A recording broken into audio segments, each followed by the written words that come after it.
Welcome back, everyone. I hope you've enjoyed your break. There's about 2 minutes until the ballot closes, so if you're still working on that, please complete it as quickly as possible.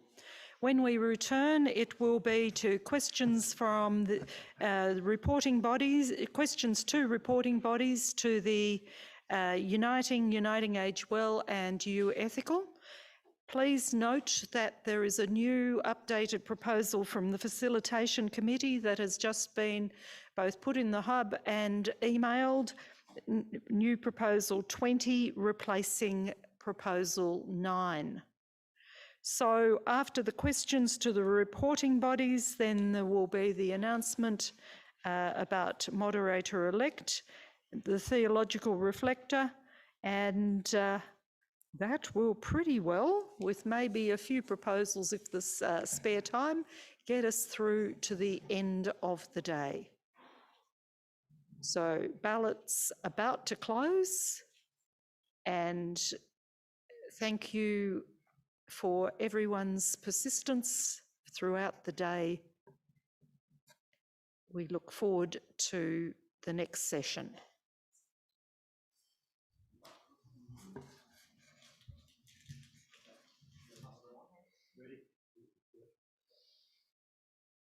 Welcome back, everybody. Just a reminder again that the ballot is now closed. Is it a bit early? 10 seconds, 1 minute. Okay, I'm sorry. Well, I'll say that again in a little while. It is now closed. Thank you. I've jumped the gun. We actually have a slight difference in our plan, and that is to come back to the facilitation group first before we go on to those reporting bodies. We have a new proposal that has come to us. It is proposal 20, and I'm going to pass across in relation to online safety, and I'm going to pass across to our business convener, Sue Clarkson, who will guide us with where we are going in our next session. Thank you, Sue.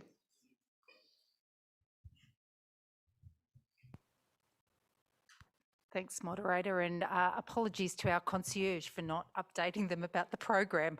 Oops. So we will have 15 minutes from the facilitation group with proposal 20, which has come out in a number of ways, and then we'll go to the reporting bodies. Thank you, Sue. We'll pass straight across over to our convener of the facilitation group, Reverend Ian Ferguson. Thank you, moderator. Ian Ferguson, Presbytery of Port Phillip West on Wurundjeri country. I'm bringing to you feedback from the last working group session now about the proposal that was originally proposal 9 and is now proposal 20, online safety and preventing online child sexual exploitation. The working groups generally were very supportive of this proposal. There was almost unanimous support for it, with some feedback and some suggested changes, and thank you to the working groups for giving us some suggested wording, a lot of which we have incorporated into the new proposal. A lot of groups expressed that they didn't have much knowledge in this area and felt perhaps a little bit out of their depth, but trusted the experts who were bringing this to us. A couple of groups, or a few groups, mentioned the covenant relationship, picking up on the quote that I gave from Alison this morning, saying that all proposals should be seen through the lens of the covenant, and so you'll see the way that that has been responded to in relation to this particular proposal. This proposal focuses on the government. It's a proposal that commends and calls on the government in the federal government in various ways. But a lot of feedback came through the working groups about what we can do as a church, what we should be doing, how we might be inspired and challenged to respond to the kinds of things that are in this proposal as a church, in our congregations, in the Synod, in our schools, and all the rest of it. So while all of that isn't captured by this proposal, I wanted to reflect back to the Synod that that was quite a significant concern of people in the working groups. Putting that challenge to us as a church, which is a response to this particular proposal to the government. There was a question about the focus of this proposal, children versus vulnerable people in general, and it's clear that the particular deliberate scope of this proposal is children. That's the intention of it. The majority of groups, almost all groups, mentioned the interplay of privacy and vulnerable children that is pointed to by this proposal. I've been challenged not to talk about balance by the ethics committee, but to think of it in terms of right relationships. The way that our privacy on the one hand plays and the line works between how we do that with I almost said balance, how we balance, well, it's hard, but privacy and vulnerability. How do we live in right relationship along that line? So there was a lot of discussion of that in the groups, but no group said that the way this proposal is written, that particular issue would prevent them from supporting it. A number of groups noted that there were other forms of online abuse and exploitation that aren't necessarily sexual, that aren't covered by the scope of this proposal. For example, gaming networks. So we note that this has a particular scope.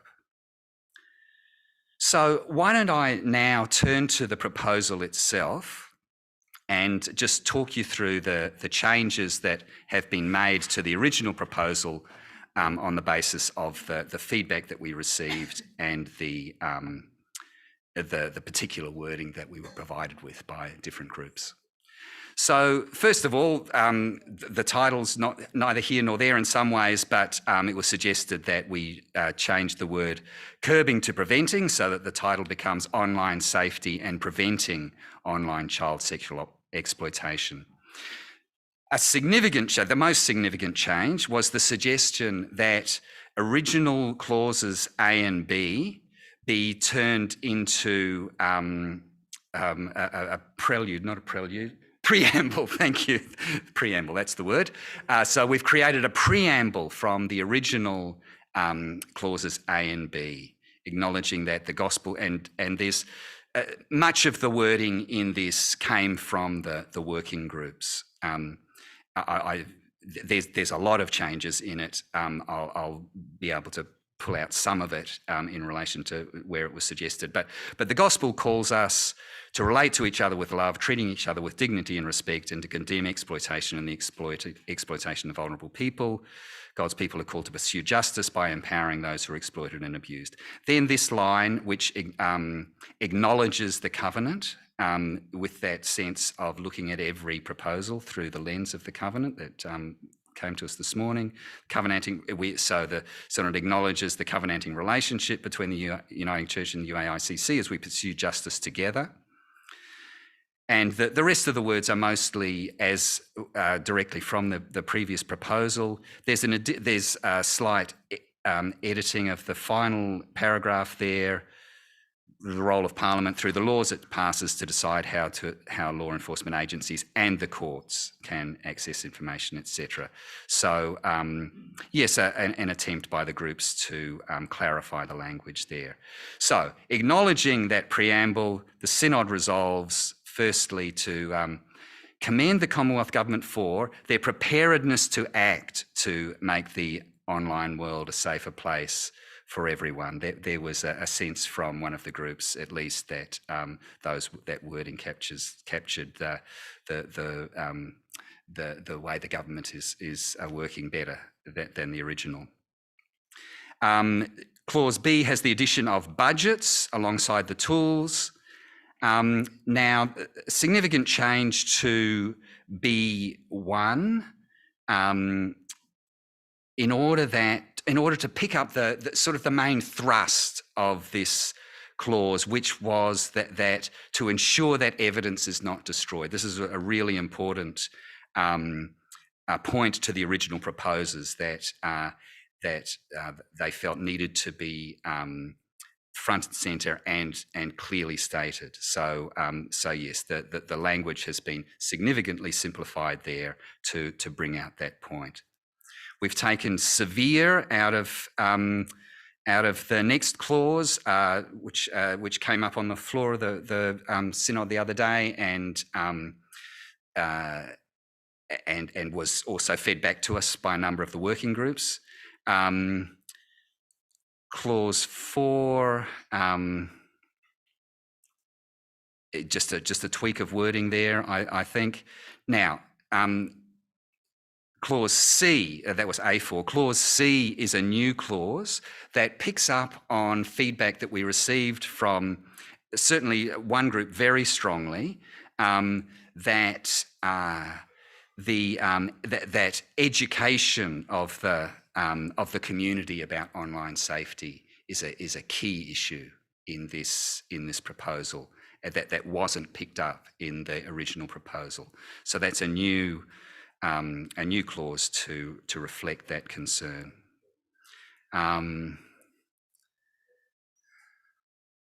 Sorry, just scanning the rest of it, friends, to see if there's anything that I should draw out and comment on.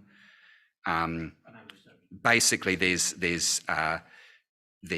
simplification and clarification of the wording from, what was it? Yeah. Oh, yes. Okay, so I might get Mark to speak to E and the question of the importance of including human rights abuses in there, although this is a child sexual abuse focused proposal. So, moderator, that's a quick walk through the changes to this proposal. If I could call on Mark to add some information. Any additional info? Add his expertise, and then Mark Zirnsak, I'm wondering if you could add a few extra comments that would help us in our discernment. Sure. I'm responding just to Clause E, moderator and members of Synod.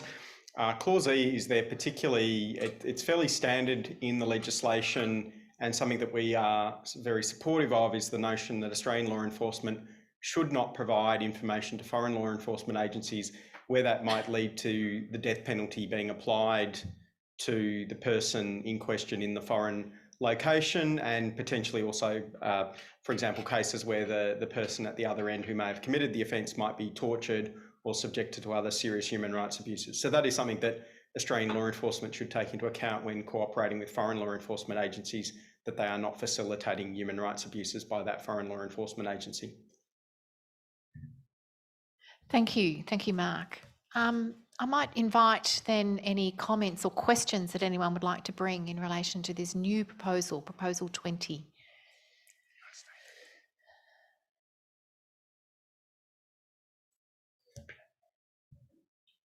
Gavin Fakeney. Gavin, if you could turn your video on and unmute yourself, Gavin, and bring your question or comment.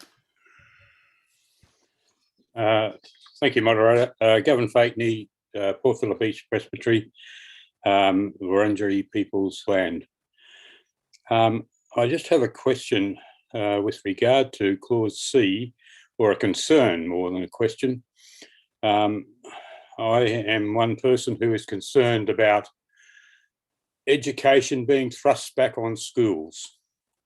It appears that every time something needs to be done to educate people, it is the responsibility of schools, which adds to the curriculum that is already overcrowded. And I want to see if we could avoid having that done by perhaps rewording that slightly to talk about education of the community by churches, by some other institution other than schools. Thank you.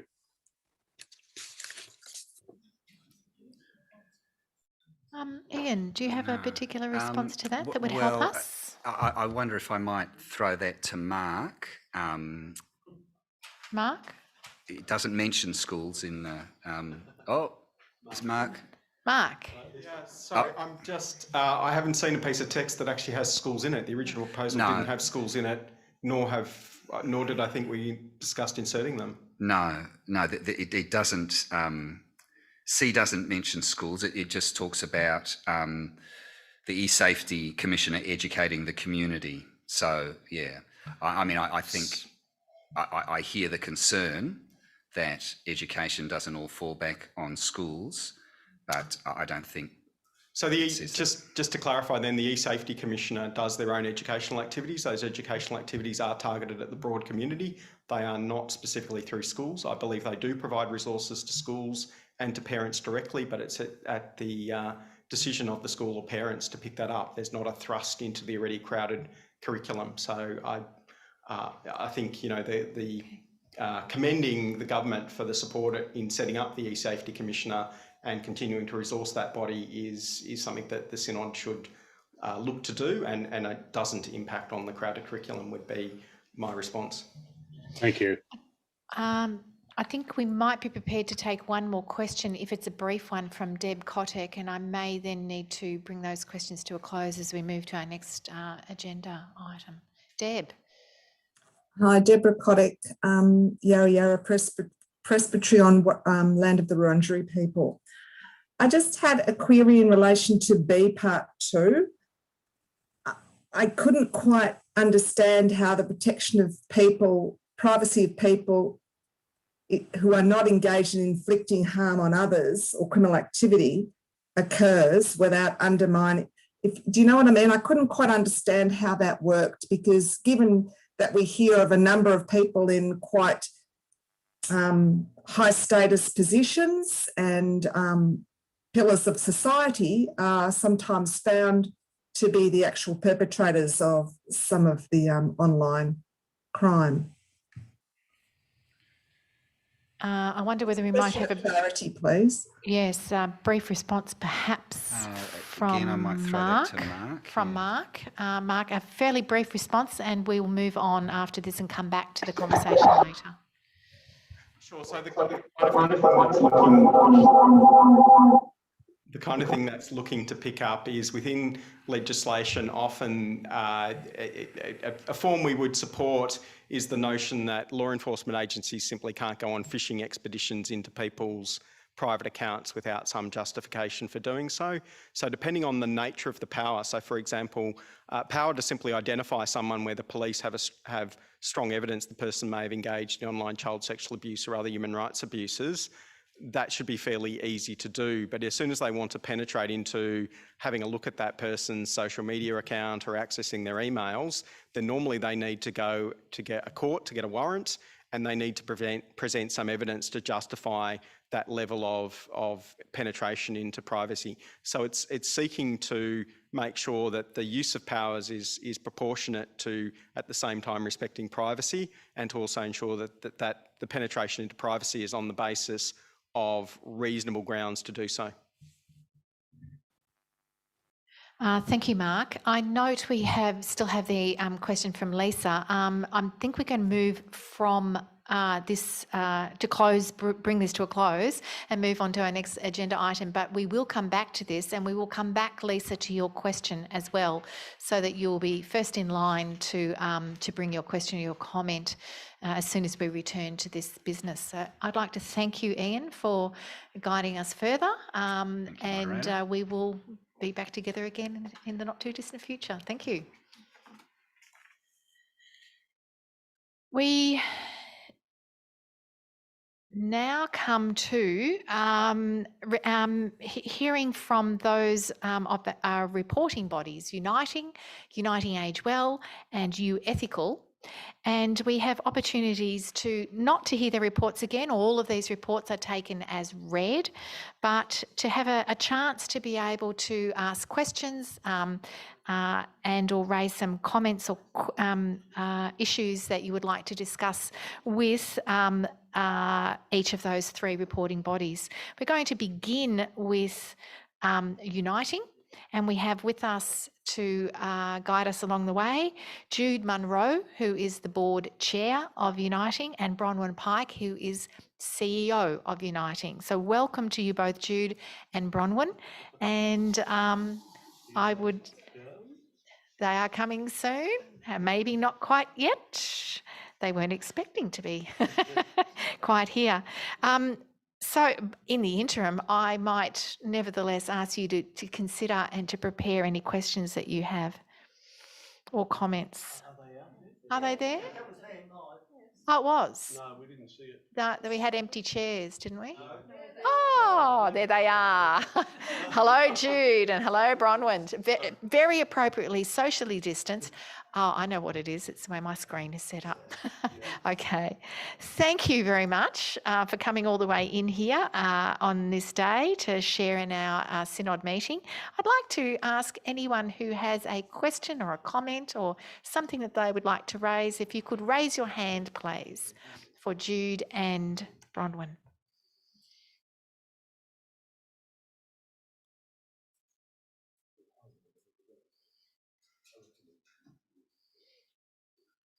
Well, there are no raised hands, so I think we have something we prepared earlier. Is that right, Jude and Bronwyn? I might pass back over to you. Sound? I'm happy to kick off, moderator. Thank you, Jude. With just saying how terrific 3 it minutes. is to be involved in Synod. This is my first Synod, and I've really listened and with great interest to a number of the proposals that are really specifically looking at child safety, refugees, and providing, I think, also internet and online advertising about online gambling. And they're providing really a policy context for so much of the work that Uniting does. So I've really appreciated that. And Bronwyn's got a specific instance of innovation in Tasmania that we would like to share with you. Thank you, Jude. Bronwyn. Hi everyone, it's great to be here again at Synod, and I just wanted to tell you a really good news story about what's happening with the Wesley congregation in Hobart. About 10 years ago, the Wesley congregation started to provide meals for homeless and people in need in the Hobart community. They handed over that work in partnership to Uniting, and now the Wesley Hall has been refurbished and the kitchen has been expanded. So we are now employing some people with disabilities in providing food services. We're moving from lunch to looking at providing breakfast and evening meals, and we're also providing takeaway food for our emergency relief service. So it's a great way in which, by putting in a few dollars and doing a renovation, a partnership between a congregation and Uniting can really expand the opportunities for people to have meaningful employment, but also expand the repertoire of food that we can provide and the joined up services to people in great need. So Wesley Church has become a real hub for service and support for really needy people in the Hobart community. And that's just one example of some of the really innovative things that are happening at Uniting, and it's exciting to be part of it. Thank you. Thank you so much, Bronwyn. And thank you, Jude and Bronwyn, both of you, for sharing those stories. We move now to the work of Uniting Age Well. and this relates to report B4. And I would like to introduce to you Raylene Thompson, who is the board chair, and Andrew Kinnersley, who is the CEO of Uniting Age Well. And they have both come in today to make themselves available so that we can bring to them any questions or issues or comments that we would like to make. So I'd like to invite anyone who would like to do that, if you could raise your hand and bring your question or comment.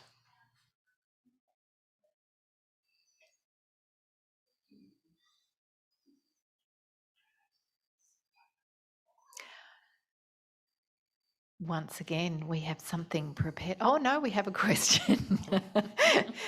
Just at the same time. Mark Dunn. Mark, could you bring your question or comment? Yes, thanks, moderator. Mark Dunn, Presbytery of Port Phillip West, and I'm on Wurundjeri country. Somewhat aghast at the information shared on Q&A this week in relation to aged care, and the former Premier of New South Wales indicating that 40% of people who are resident in aged care facilities have no visitors over the course of a year. And if I heard that right, I was somewhat shocked, and I wondered if we might hear from Uniting Age Well people in relation to if there's any anecdotal measuring of how many visitors our residents get, and what we, members in local churches and congregations, might be able to do about that to change that. Thank you very much, Mark. I might pass over to who would like to answer that question or bring some comments, Raylene or Andrew? Andrew. Andrew. Andrew. Thanks, Andrew. Thank you, moderator. Andrew Kinnersley, CEO, Uniting Age Well. I live on the lands of the Fotheringham people. Thank you for the question, Mark. We don't have formal numbers. Indicatively, we would see 20 to 25% of people that we look after in residential care don't have visitors. They don't necessarily have close family, or those who do have family, unfortunately, sometimes they don't come in. So look, it's something I think we could work with our volunteer group in a better way, and perhaps with congregational members as well, in terms of trying to engage more with our overall resident population. Thank you, Andrew. Are there any other questions or comments anyone would like to raise? David Higham. David. Hyam, sorry. David Hyam. Moderator, David Hyam, Port Phillip East. I live on work on the Boonwurrung country. I really just wanted to congratulate Uniting Age Well for the fact that not a single resident was infected by COVID, and that the small number of staff who were infected were done so through community transmission, not through the work. So they've obviously achieved something really quite remarkable as opposed to the rest of Victoria during this COVID time. So I really just wanted to say well done, really, because I think they've done such a tremendous job, and wondered if they might comment on why that was the case. Why have they done so much better than others who perhaps have failed? Thank you, David. Andrew or Raylene? Yeah, I'm happy to take that one. Thanks, Raylene.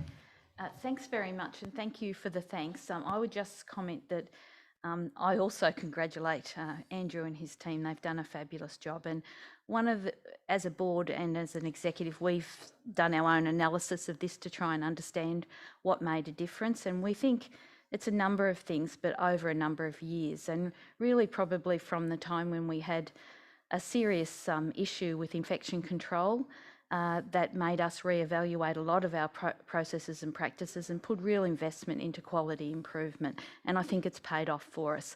The other thing that made a difference was Andrew's ability to make quick decisions and bring those issues to the board quickly. So I thank him very much for that. The whole board has. But I think we keep our fingers crossed that we are constantly alert to anything that could continue to come up, but at the moment, so far, so good.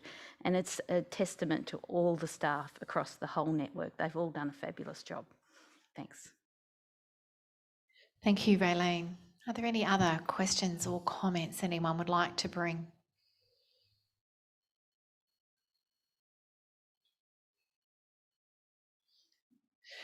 We might move on then to uniting U Ethical.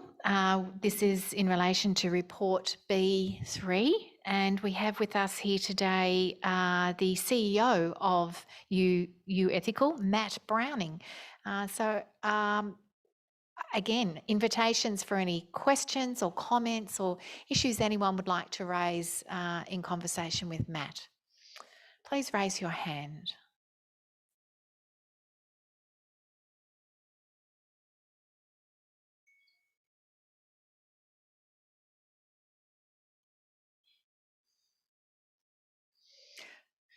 We have something prepared earlier too, don't we, Matt? I might pass over to you. I better turn the mic on, you might better hear me then. Yes, we can see you and hear you. You're on mute, Matt. I've heard it once before. I was asked to tell you a story, and I feel I should begin with once upon a time there was a little investment manager called U Ethical, but I won't start that way. I'll just say in more seriousness, one of our 3 values is impact, and we strive every day to have a positive impact in the way we invest, in the way we operate our business, in the way we relate to our clients, and in the way we contribute to the church's work.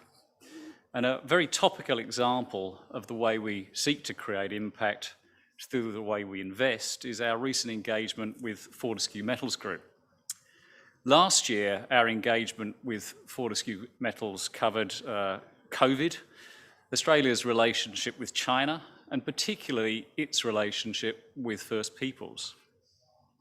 And recent background research on our part has included a call with Tawari Guruma Aboriginal Corporation to learn more about their experience of dealing with Fortescue. And in December, we sent Fortescue a letter detailing our concerns.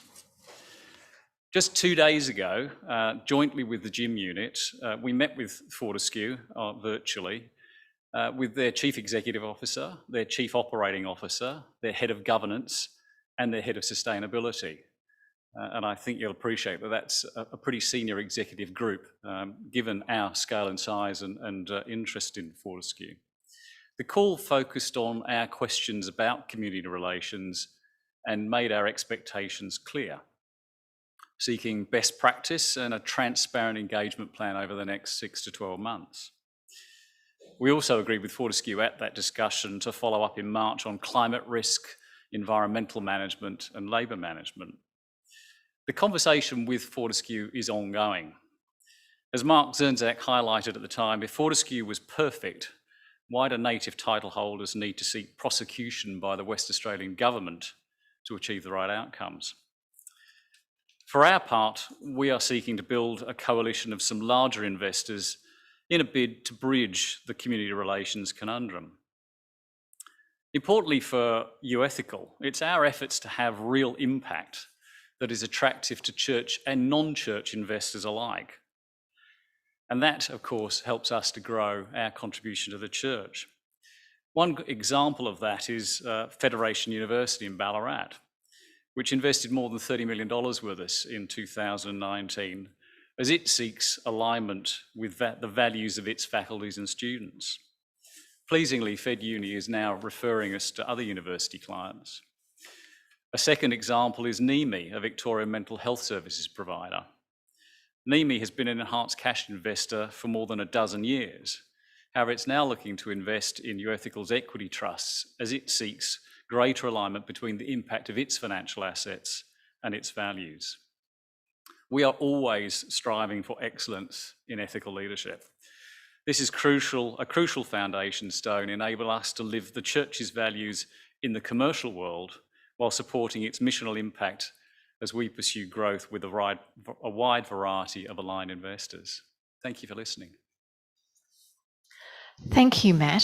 Thank you so much for bringing that story. I think one of the things that comes from that story is how much perhaps, well, I would have to say for me, reading a report of U Ethical, I perhaps could expect that I might be reading something a little bit closer to a financial report with a lot of numbers, and there is that too, but the stories that we're hearing of the impact that U Ethical has in areas that are of deep concern and interest to the Uniting Church, to this Synod, and are helping to fulfil our vision of the gospel as followers of Jesus, is probably less known than it ought to be. So bringing that story is extremely helpful for us, and we want to thank you and the team who often go unnoticed in their work, and pass that thanks on for us on our behalf. Likewise to Raylene and Andrew, we are deeply grateful for the work that the whole of Uniting Age Well do. We are probably more aware of the work kind of on the ground, so to speak, but all of the staff and the work of the board in creating that vision and direction for Uniting Age Well, and that shared vision and direction and dedication is exemplary. And for Uniting, once again, we tend to be aware of some aspects of the work of Uniting, but for the work of the board and the staff who are so dedicated in bringing that vision to life and sharing it amongst all of those who are involved in the work of Uniting, and the respect and dignity toward which Uniting works, we are very grateful, and we wish for all of you, if you can, for us to pass those thanks on wider, not just to hold it for yourselves. Thank you so much for coming in today and sharing those stories with us and answering our questions. Thank you.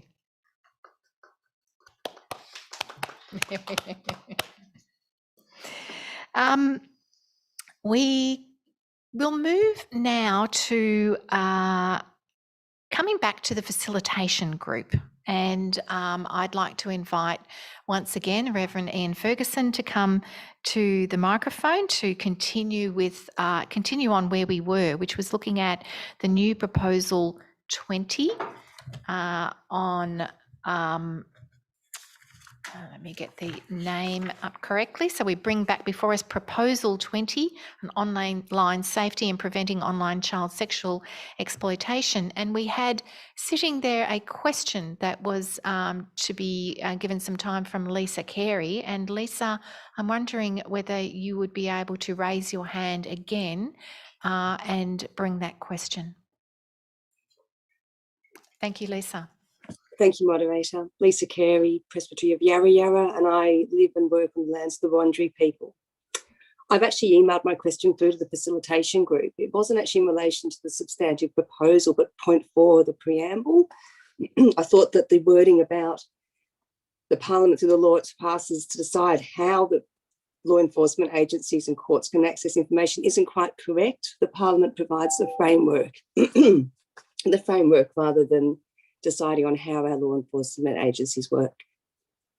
That was just my question. I put it through. I'm wondering whether we might, don't know whether Mark Zirnsak is at the microphone at the moment, and whether we might pass over to Mark for you to bring a response to that comment. Not on camera. Not on camera? Yeah. Here we go. Thank you. Thank you, Mark. Look, the aim of this clause was to spell out that it is the Parliament that sets the laws that then decide when law enforcement agencies can have access to information in the online space. So in some cases, that can be the law enforcement agencies themselves can issue warrants for certain types of information. In other cases, they need to go to the courts to do so, but primarily it operates under legislation. What it's responding to is that increasingly technology companies have made decisions about what information law enforcement agencies can have access to. So in some cases, they will use procedures to block or they will deny. A good example would be there was a 13-year-old girl in the UK who was murdered, Lucy McGew. The police were wanting to investigate conversations with her and online on Messenger between her and the man they suspected of having murdered her. Facebook decided because she was dead, they would not allow the police access to that information because she was no longer at risk, and that the police would have to file a mutual legal assistance agreement to extract the information from a US court. Now that normally takes 6 to 12 months to get that information.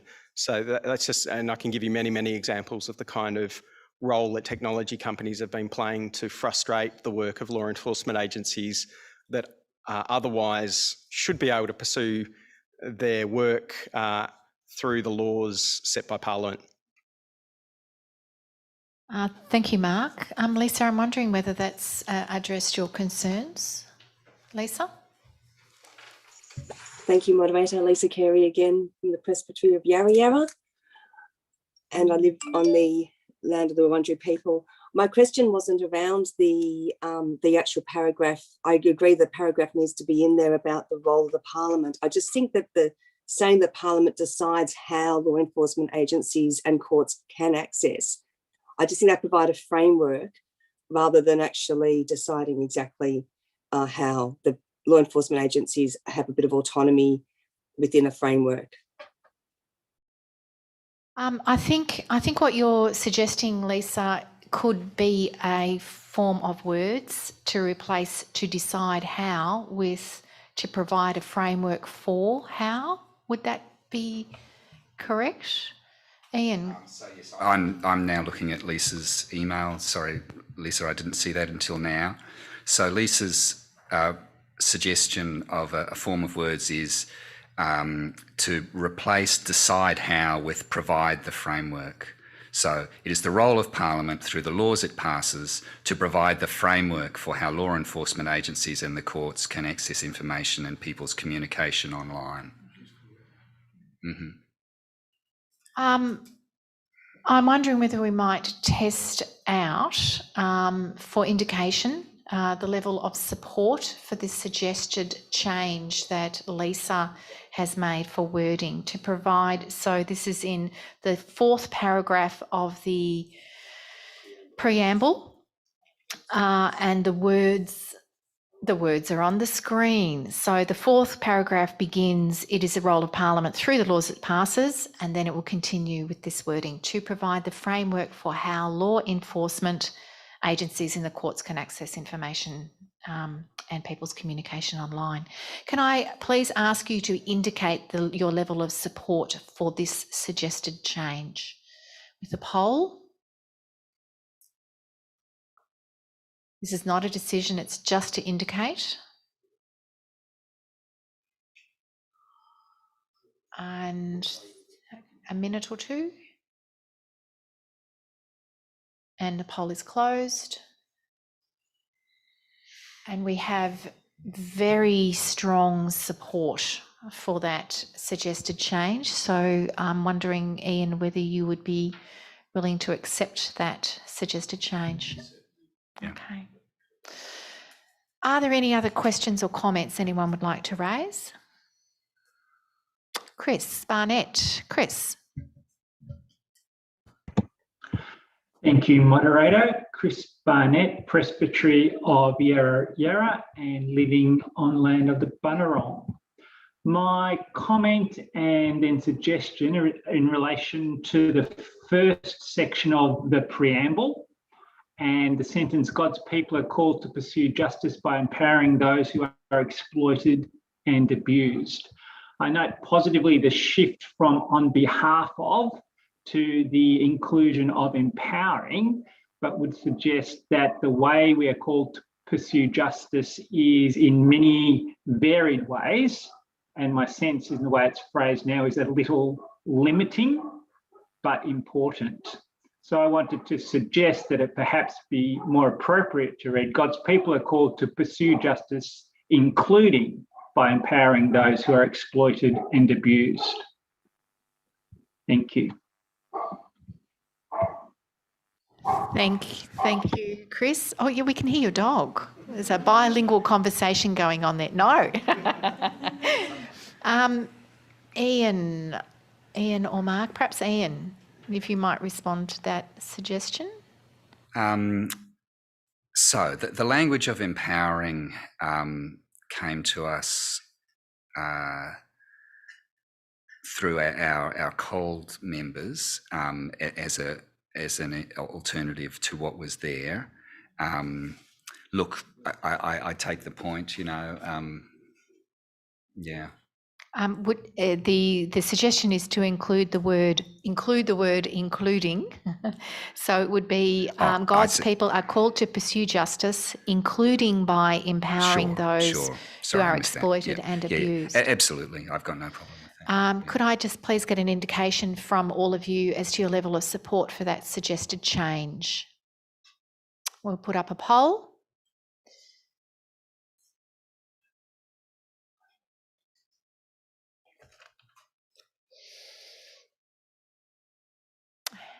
A few more seconds. And the poll is closed. Overwhelming support for that, I think, as well.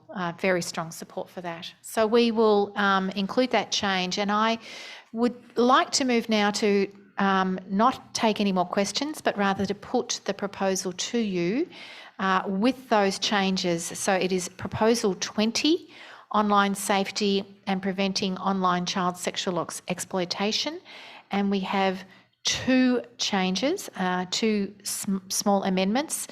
In the preamble, in the first paragraph, we have included the word including, to pursue justice including by empowering those. And in the fourth paragraph, we have changed the word decide to provide the framework for how law enforcement agencies and the courts can access information and people's communication online. So I wish to put that form of proposal 20 to you for decision, and we will test this out.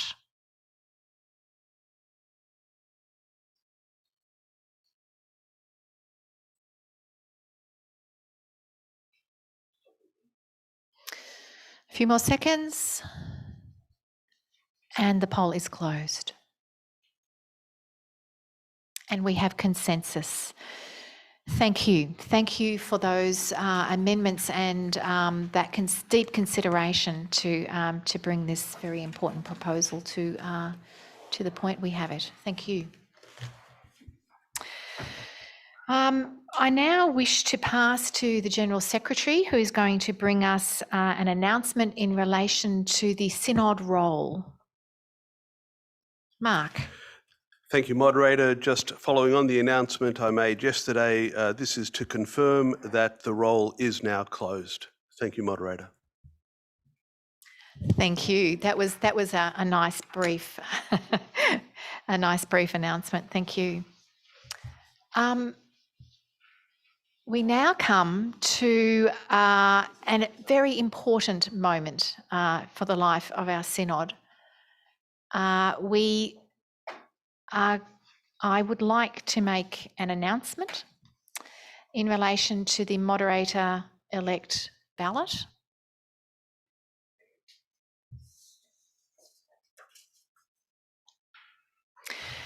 To let you know that with the results of the ballot, that David Fotheringham received in excess of the required support of 66%, and he has been elected our moderator for 2022 to now, I've got to remember, to 2025. Indeed, let us.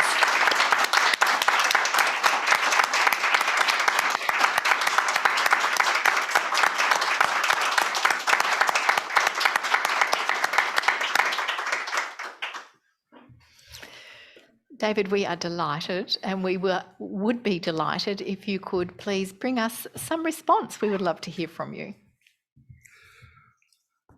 Moderator, thank you.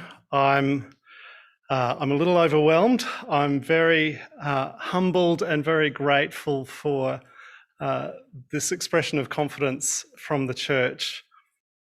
This is a great church, and I'm very thankful to God for all that we're able to do together. I've shared a significant journey over the last few months with two colleagues whom I value and respect very much, as we've allowed ourselves to be put out there for discernment. I deeply value our journeying and the mutuality of our prayers. That continues. My family and their families have been journeying too, and all our journeys continue.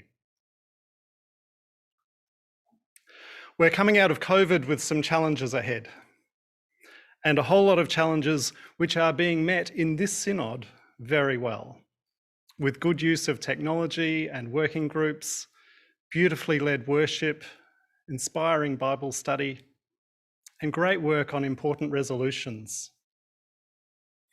Moderator, thank you for leading us well with all of the team here. I'm glad there's time before this takes real effect, and you are still the moderator. To my people in Frankston, I am still yours for a good while yet. I deeply value our community. I'm currently on Wurundjeri land, and I pray for all that it means for us to walk together as first and second peoples to serve the gospel for the sake of all creation. By the grace of God, this is a wonderful church that I'm honoured to serve. The grace and peace of the Lord be with you all. Also with you. Thank you.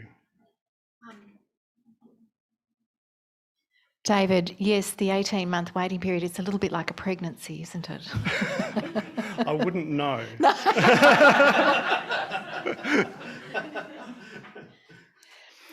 I would like to take the opportunity to pray for you, for your family, and to invite all of us together to pray. And so I invite us now to come to some stillness, some quietness as we call upon the Spirit of God to guide us in those groans of the Spirit that are always beyond our capacity to put into words. God of grace, we thank you for your presence ever with us. We affirm so deeply those words of the basis of union that guide our life together, drawing our eyes and our hearts to you, that you never fail to provide witness to your word of life, through Christ and in the Holy Spirit, through those you call to lead and to serve your church. We recognise the gifts and graces you have richly blessed David with, and hear your call to him. We hear your call to our church to join together with David in his leadership. We pray for David. We pray for David's family. We pray for David's congregation. And we pray too for our church in our ongoing journey together. We keep in mind and heart both Rachel and Cam, deeply gifted, deeply blessed, deeply graced, and their families for their willingness to make themselves so vulnerable to this time of careful and prayerful considering and discerning of your call upon them. We are grateful that their gifts and graces will continue to be seen and visible and known in their exercise in ministry in an ongoing way in the life of our church. May God's grace and courage enable us all over these next 18 months of preparation and waiting till our next synod, when David will become our moderator. And we pray particularly for David to be reassured of your calling, David, to know God's grace with you, to be filled with the wisdom of the Spirit, to be strengthened in the courage of Christ, and to be aware of God's Spirit within at all times, through ups and downs, through sorrows and joys, to be filled always with hope and joy, and to know the love and support of all the church. May the grace and love of God enfold you and uphold you. Amen. Thank you, Moderator.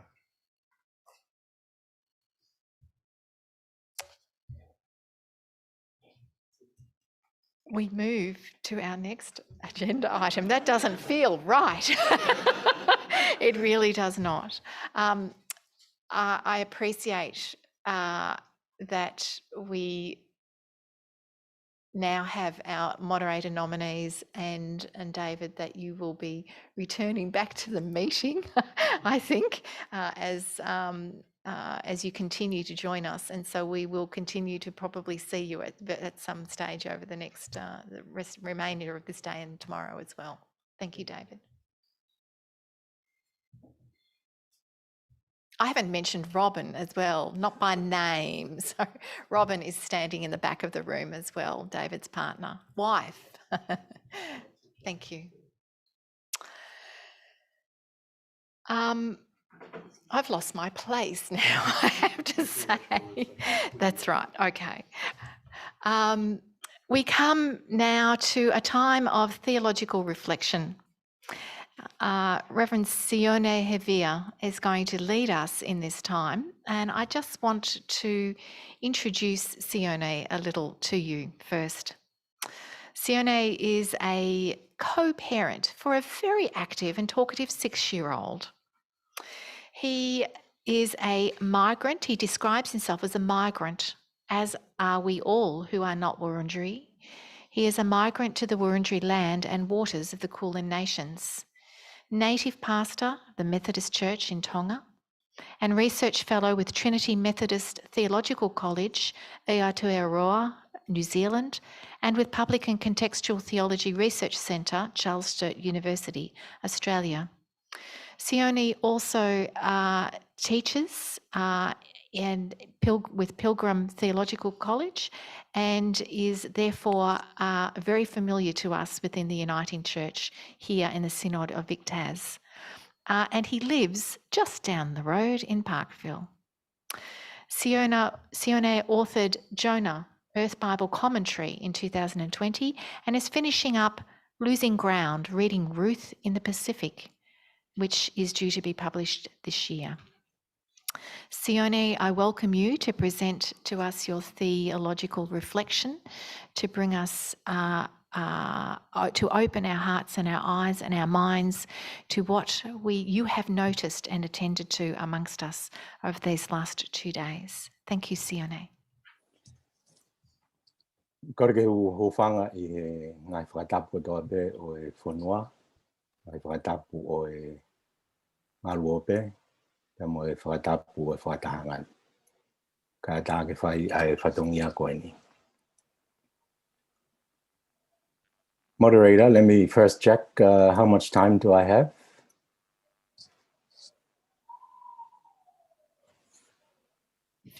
$15 minutes, Sione. Okay, thank you.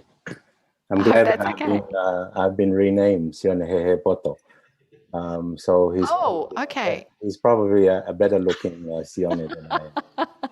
But, different Sione altogether, absolutely. There you go. Moderator-elect and members of the Synod. As I was introduced, I am a native pastor from the Methodist Church in Tonga. And this afternoon, I address you from a beautiful piece of land that was never ceded by the Wurundjeri people. This beautiful piece of stolen land is occupied at the moment by an institution that has historical ties with the Uniting Church in Australia. And I and my family are among the beneficiaries of that dispossession and occupation. I say that because simply naming First Nations does not absolve me from the legacies of colonization that I and my family have benefited from. Simply recognizing and acknowledging the past, present, and future leaders of the Indigenous people of Australia does not absolve me and my church, our church, from the guilt of the Christian mission in the way it participated in the colonization of Australia and other neighboring lands. In fact, I think and feel and believe that the practice of recognizing and acknowledging First Peoples actually perpetuate coloniality. And I feel and hope that we can find something better to do in engaging with our Indigenous brothers, sisters, uncles, and aunties, nephews, and cousins, and nieces, and everyone. My task here this afternoon is to be a theological reflector. And in this role, I want to first confess that there are two energies that overlap for me. Theology and culture are always interweaving. For me, there is no theology without cultures. Similarly, there is no culture without theologies. Our challenge, our task as people of the church is to learn what those theologies are and what those cultures are, and not to submit or subsume the theologies of certain cultures under the dominant culture that controls or tells us what theology should be. This reflection is in response, it's inspired by this artwork by Grace Williams. I have not met Grace Williams, and I don't know if she's a member of this synod, but I'll offer this reflection in response, in engagement with this work. The work invites me to see many things. And in seeing those things, it invites me to think about other concerns.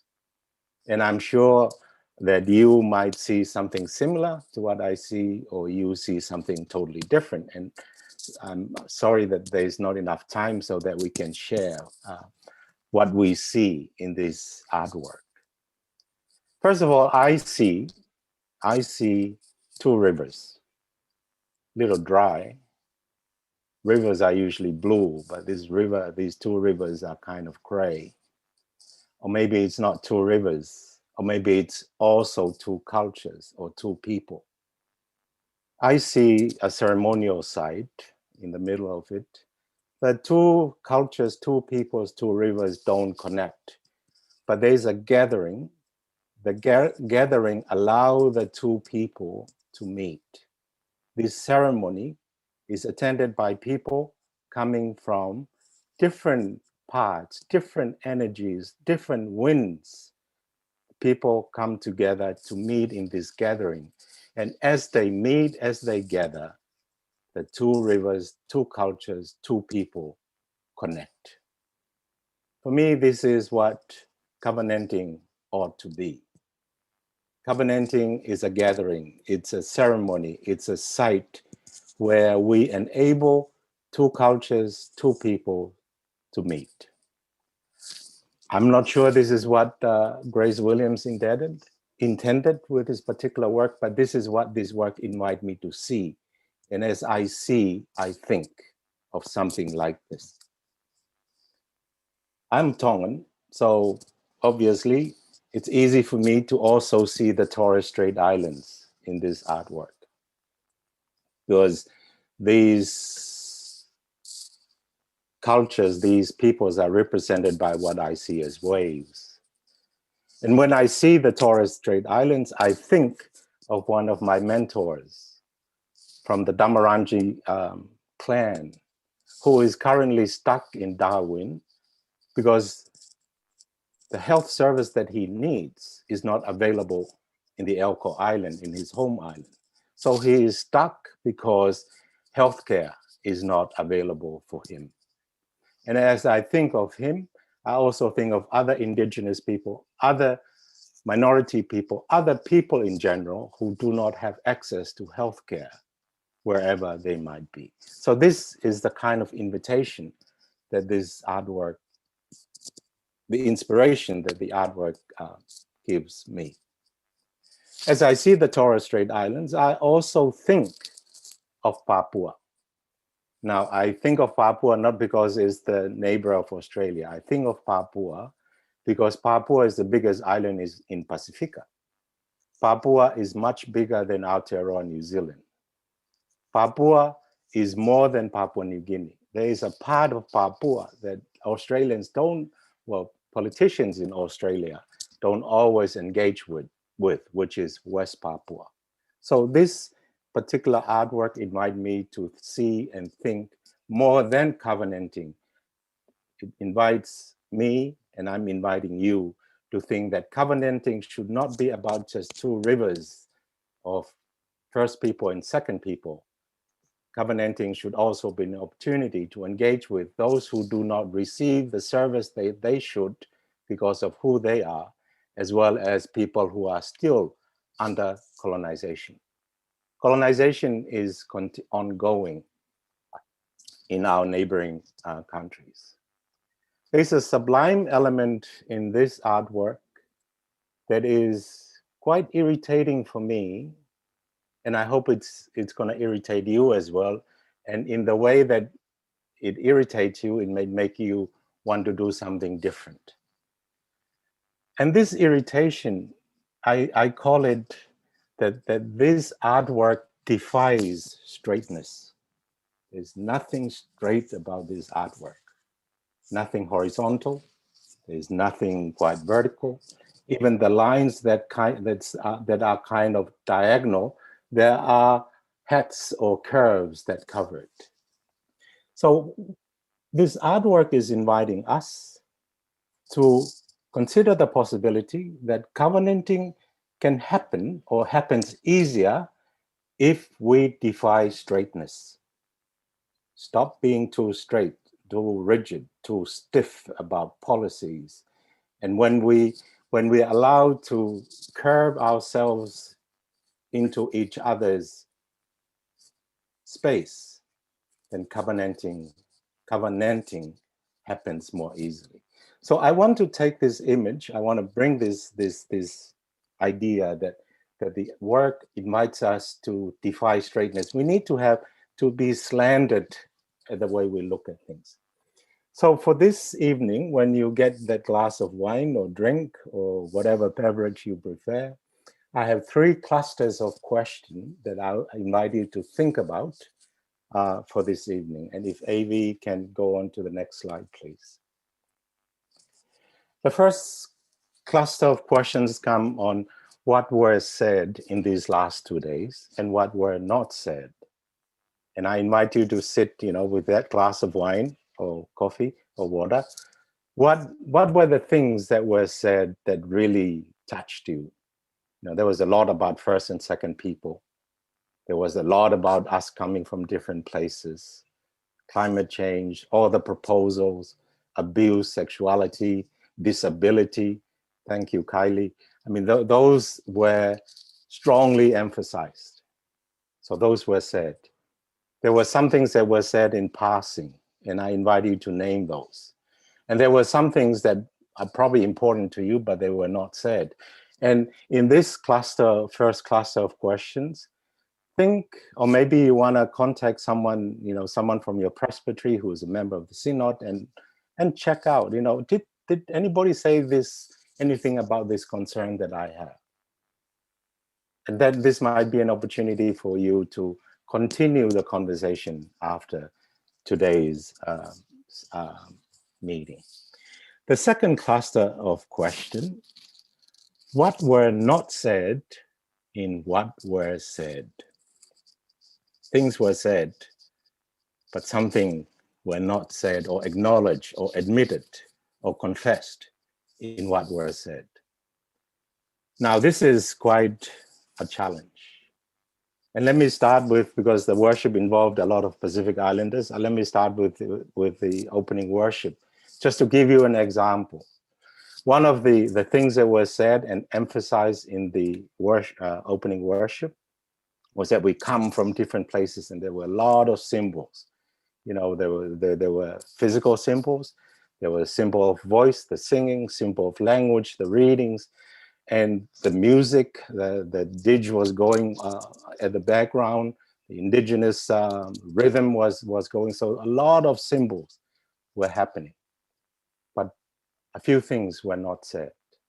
And I want to call your attention to what were not said in what were said in the opening worship.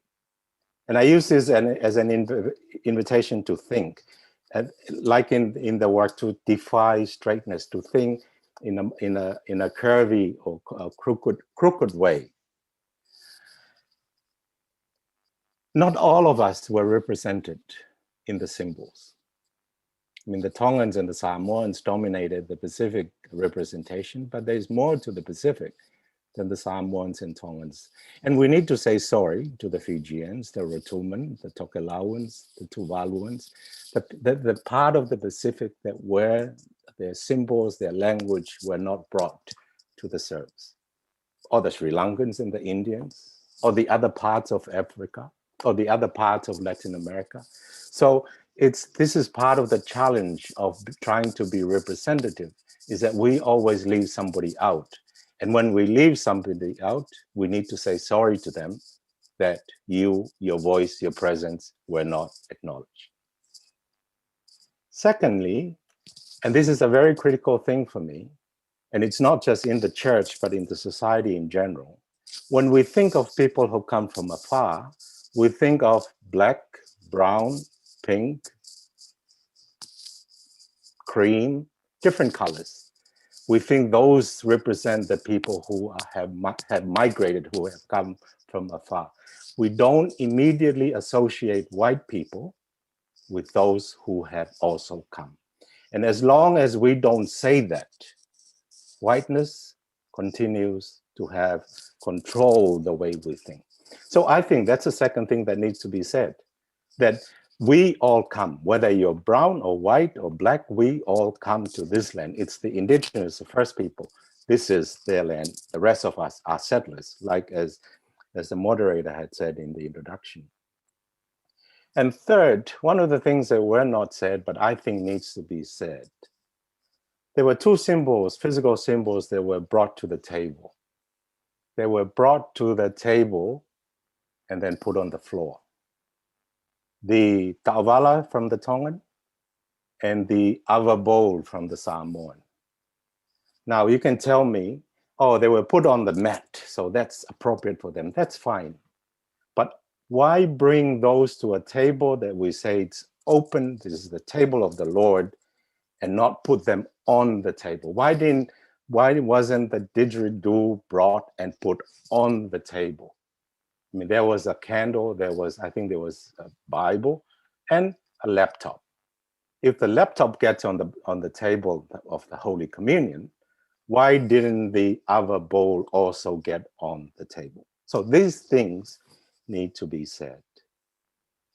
I'm very grateful for the Bible study that Kylie has offered, calling attention to disability, the physical disabled and the mental disabled, and the distinction between disability and impairment.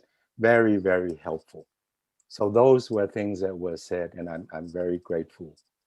But what was not said, what were not said, I think is something that we need to think about. And you probably have ideas or have things that you wish that Kylie had spoken about, and she gave her email, so you can contact her about those. But one thing I want to raise that was not said but should be said, and it's the fact that I have impairment. Like most of us, we have impairment, we have disability. But this, I want to raise this not because I'm not wanting to say, oh, we are all disabled, therefore, those people who claim to be disabled are not important. No, that's not what I want to say. I want to say that we are all disabled, so that we need to be reminded that there are real problems and that we are not better than them. Rather, we need to care for them because they are part of us. We need to listen to Naomi. We need to listen to the friends that Kylie brought in her Bible study. Not because we are better and we can help them, but because they are in our community, a community of people who are disabled, people who are impaired. So that needs to be said. I've lost track of time, but I'll go on to the third cluster of question. And you need a second glass of wine for this one, not because it's a difficult question, but this is a question you need to be honest with yourself about. Why didn't you say something about your concerns? What in this church prevents you from speaking up? What in this synod prevents people from speaking up? Is it because of your gender or your sexuality? You feel that if you speak up, they might say, oh, look at that, you know, as I have been called before, look at that brown guy trying to be angry again. Or is it because you are Black and you feel that being Black kind of prevents you from bringing your desire, your wisdom to be shared in this? But what is it in this synod that prevents this kind of conversation? And I'll be daring, and with all due respect, moderator and moderator-elect and members of synod, I'll be daring and ask, what in this synod does not encourage an Indigenous person, or maybe two people, to be nominated to be the moderator of this synod? We seek their consultation and we want to please the Congress. We want to be blessed and welcomed by the Indigenous people. What can we do to encourage, to empower, to use that word in the last session, Indigenous people to show us that they are part of who we are? That's the challenge that I bring to you. And this reflection has been, like I said, has been inspired by what Grace Williams has given to this synod. Finally, I understand that this work, this indigenous artwork was done electronically. And maybe this is one of the products of the new normal that Kylie problematized in her first Bible study, that the indigenous can do artwork in the normal, the modern way. And we need to recognize and affirm that wisdom as part of who we are. Moderator, I'm sorry if I've gone over time, but that's my short reflection for today. And I thank you and members of this synod for the conversation that I have participated through hearing and listening in these last 2 days. Thank you, moderator. Thank you, Sione. Thank you for bringing us those reflections, for those challenges. I would like to invite us just to spend a few seconds, a few moments, just in quietness to allow them to sink in a little, and an invitation to carry them with us into tomorrow. And we will hear from Sione again tomorrow afternoon.